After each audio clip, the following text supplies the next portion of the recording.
people have jumped on you before because of tax increases, because of all sorts of things, and they're looking at you. I wonder how you deal with this. Look, I look at certainly the primaries. What I'm seeing from the Republicans on one side and the Democrats on the other is the Republicans are racing to the right because they're fighting to the base. I see the Democrats doing the exact same thing. They're racing to the left because they're going to run for the base. And then when they win, they're going to come back and schmooze all of us, you, everybody else, and say, here's what we're going to do. I'm a centrist. I love everybody. I don't care about sound bites anymore, Governor. I truly don't. I'm actually looking for true answers that actually apply to me, that apply to all of us, because I'm serious. I'm looking to the future, and I'm not buying it.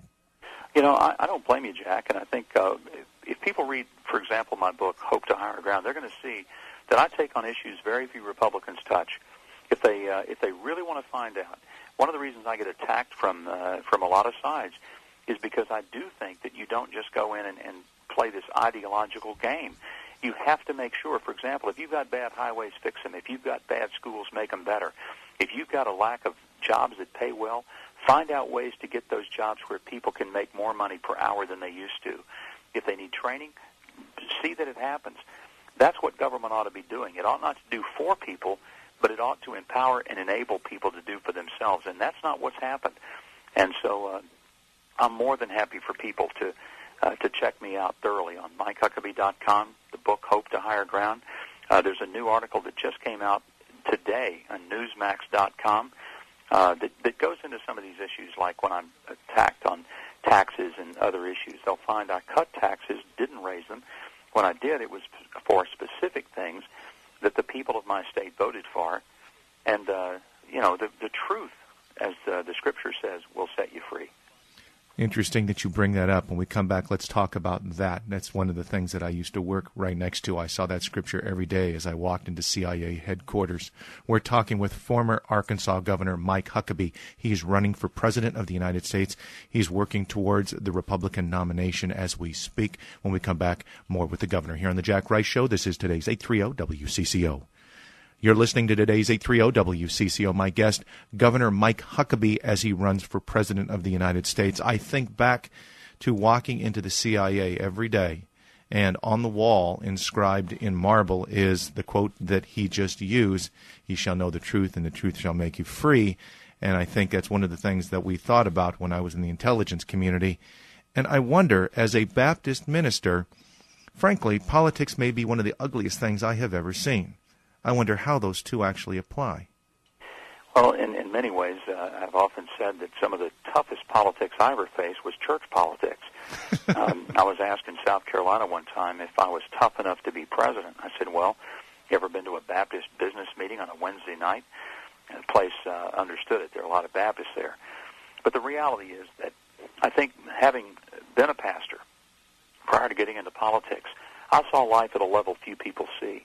A pastor knows every social pathology that exists in our culture, not by reading about it in articles, but because that pastor can put a name and a face on everything.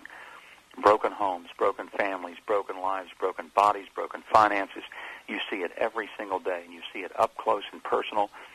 You realize that life is frail. You understand that there are intense struggles going on in the hearts of people. You don't even realize it.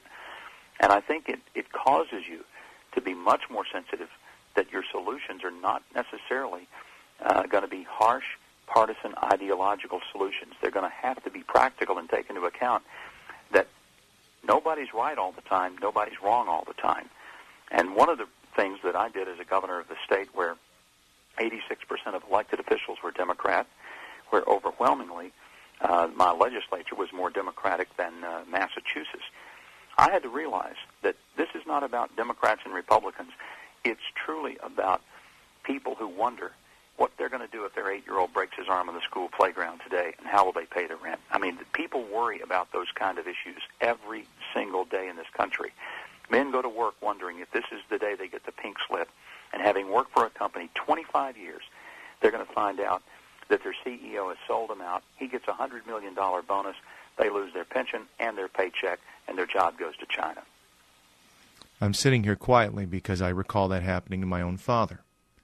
And we look at the marketplace, and the free market allows that sort of a thing. The Republicans in particular seem to hold the free market up as the be-all and end-all. And that's what that allows. There's no question about that. And if that's true, how do you turn around and say, I'm going to change that, when the base of your party very specifically says the market brings us the benefit, when the free market also brought the pink slip that you just talked about? Well, Jack, while I'm a capitalist, I also believe that capitalism only really operates long-term if it's ethical. And what happens in corporate America today is often very unethical.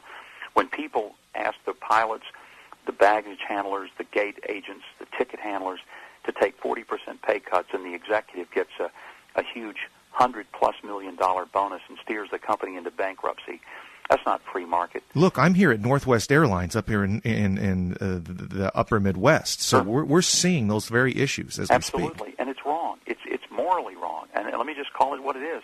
Yes, my party has done a lousy job of speaking out, and we've been in the pockets of Wall Street. We've pretty much just turned the other way and allowed corruption to go rampant and said nothing about it. And you know what? That's why Republicans lost last November. And if we don't start speaking out about it now, like I am, we're going to lose again in 2008. Did they deserve to lose? Yes, they did.